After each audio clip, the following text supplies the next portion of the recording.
இந்த திமுகவுக்கும் மற்றும் பலருக்கும் ஒரு காமன் ஓனர் ஒருத்தர் இருக்கிறார்ல, ஊழல்லையே ஊறி போய் இருக்கிற இந்த 2 பேரும் நமக்கு வேணாமுங்க.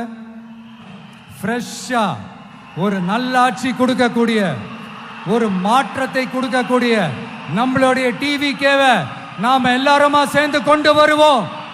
நீங்க இந்த திமுகவுக்கு ஓட்டு போடுறது, மற்றும் பலருக்கு ஓட்டு போடுறது, பாஜகவுக்கு ஓட்டு போடுறது, யாருக்கு ஓட்டு போட்டாலும் சுத்தி நீங்க பாஜகவுக்கு ஓட்டு போடுற மாதிரி தான்.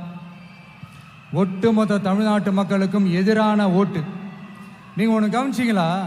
ஒட்டுமொத்தமா எல்லாருமா சேர்ந்து ஒருத்தனை எதிர்க்கிறாங்க. அதுக்கு என்ன காரணம்? ஏன் இப்படி எதிர்க்கணும்? இப்போ அவங்கவுங்க ஒரு தனித்தனி கூட்டணியில் இருந்தாங்கன்னா அவங்களுக்கு ஆப்போசிட்ல இருக்கிறவங்கள எதிர்ப்பாங்க. ஆனா ஒட்டுமொத்தமா எல்லாருமா சேர்ந்து ஒருத்தனை எதிர்க்கிறாங்க. அதுக்கு என்ன காரணம்? ஒட்டுமொத்தமா எல்லாருமா சேர்ந்து ஒரே கூட்டணியில் இருக்கிறாங்க. ஆனா மக்களே, நல்லா இருப்போம், எல்லாரும் நல்லா இருப்போம். உங்க பிள்ளைக்கு, உங்க மகனுக்கு, உங்க அண்ணனுக்கு, உங்க தம்பிக்கு, உங்க விஜய்க்கு